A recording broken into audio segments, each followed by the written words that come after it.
But now that the jury has reached its verdict, one that everyone must accept, it's time now for some tough love on the subject. The reason there is so much violence and chaos in the black precincts is the disintegration of the African-American family. He's got a point. In fact, he's got more than a point. Bill? Raised without much structure, young black men often reject education and gravitate towards the street culture, drugs, hustling, gangs. Nobody forces them to do that. Again, it is a personal decision. He is right about that too. But in my estimation, he doesn't go far enough. That, of course, was Don Lemon, African-American CNN host, speaking about O'Reilly's comments that created such a storm of controversy. And I guess the one thing that the Zimmerman trial did do is obviously created a dialogue, and it's important now to have a constructive dialogue. Joining us to help us better understand what's happening in our nation right now and give us a better perspective on race relations in this country is Wayne Dupree, the CEO and founder of NewsNinja2012.com. Wayne, thank you for calling in. Hey, buddy, how you doing? Thank you for allowing me to chime in on Wayne, this subject. You're such a prolific writer. I was just reading one of your things from the other. I'm not even sure when this came out. It's a fabulous piece here where you challenge the NAACP, and one line struck me in particular. You said the 20th century black man can't eat civil rights. That's a profound statement. Walk me through your thought process on what's going on with race relations in this country today. Oh, they're being stoked. They're being stoked by limousine leaders and poverty pimps and individuals that are trying to make a whole lot of money but not helping the community. What do you think? I was encouraged by what Don Lemon said the other day. I thought it was a profound moment, actually, in race relations in this country, because I think he said some things that a lot of people don't want to say because we're afraid of offending black America. Certainly, there are many things that they complain about that are absolutely true, but he points out some very hard truths. And a disturbing statistic that I came across is 90% of all black men that suffer a violent crime, they're killed by another black person, and that's tragic. And he actually pointed out 5 things. I'm going to play a very short clip here, clip number 5. And let me just frame this. He's pointing out 5 things that young blacks could do in their community. Let's go to that clip right now. Okay. Because black people, if you really want to fix the problem, here's just 5 things that you should think about doing.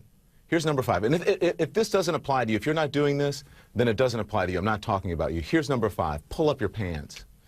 Number 4 now is the N-word. Now number 3, respect where you live. Number 2, finish school. And number 1, and probably the most important, just because you can have a baby, it doesn't mean you should. The 2 in there that disturb me the most, I want to start with the last one that he mentioned first.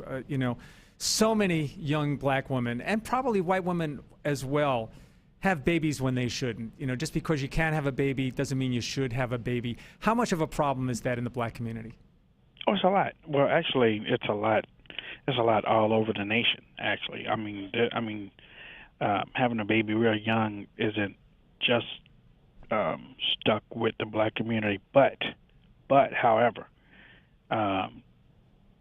it's keeping the community down because there's no father. Well, I believe there's no father in the home. There's no balance in the home because honestly, I have 2 daughters. I'm not having it, and I teach my daughters a whole lot more respect for themselves and love from a male perspective. And I watch over my daughters, and they know that they can come to me and talk to me, and they have that communication tunnel. But when you take the father out of the home, which the Democrats have done for the last 40 years, 50 years, then there is no male there to reinforce that love, fatherly love, that protective love, and then they go out and then they get in trouble, and and then they fall on the welfare side of the government, and gimme, and then that goes to their children, and then their children too. One of the tragic things out of all this, and you're bringing it up very eloquently, is that very often when a young woman, white or black, has a child, there is not going to be a father in the home, and very, very often these children do not have a dual parental basis, to construct their lives with, and that creates all sorts of problems. I saw it when I was growing up. I came from a different era. There was far less of it when I was growing up, but I remember it was a struggle for some of those single-parent families, and it seems to proliferate throughout America right now. It struck me real hard when he said that. The other thing that he pointed out there, and it really disturbs me when I hear it, is the use of the N-word. And oh yeah, I don't get it. I don't get it. And he points out in there one particular. I didn't play it in the segment, but one of the things he said is that he was concerned about saying that himself. That coming down on that, and he had actually talked to comics who said that what they're trying to do is take back the word. By using the N-word, they're taking it back and they're turning it into poetry. And he said he had got confirmation the very next day that doesn't work when he saw a young black woman hit her daughter and call her the N-word. And so I don't get how that's going to reinforce anything. Let me tell you something about these comedians. These comedians feel like that they can get away. That's their little get-out-of-jail card, by throwing that name. Well, I'm a comedian, I shouldn't be taken seriously. Anytime something comes out of your mouth, you should be taken seriously. Now, if you want to say it in a funny way, okay, fine. But you should be taken seriously funny. But, I mean, individuals like that can get on TV and say, well, we took the sting out of it. No, you didn't. Well, we took the ugliness and threw it away. No, you didn't. Or like Jesse Jackson and some other people, well, we buried it. No, you didn't. I mean, it shouldn't be right for anybody to say it. Or, yeah, and I'm saying it, or you let everybody say it. I mean, there's no, well, you aren't the right color, so you can't say it. Well, you aren't the right, you weren't born at this time in this hospital at this date eating a tuna sandwich. You can't say it. So I mean, that's, I mean. I hear you, Wayne. Wayne, let me ask you this. I mean, we've watched this unfold really over the last week. Ever since Bill O'Reilly on the O'Reilly Factor made those comments that were shown in that video clip at the start of this segment. There's been a battle, an ongoing battle, tit for tat.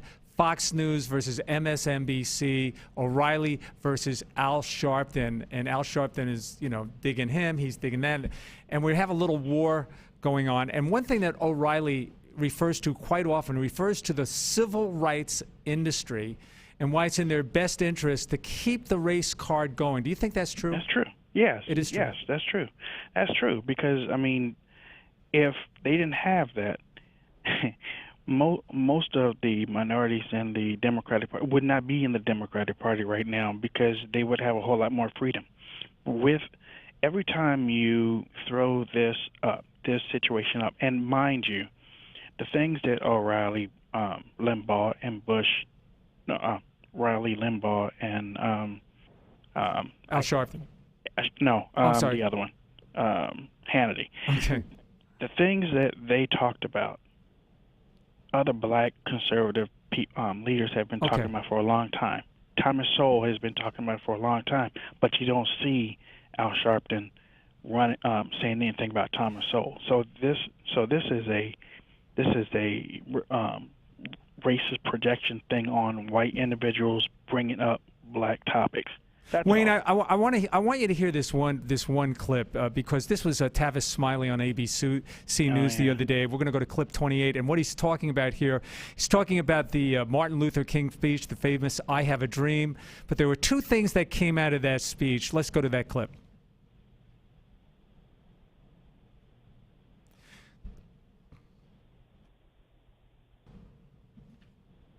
the town of Chester's Mills, trapped under a dome. Nobody can get out, nobody can get in.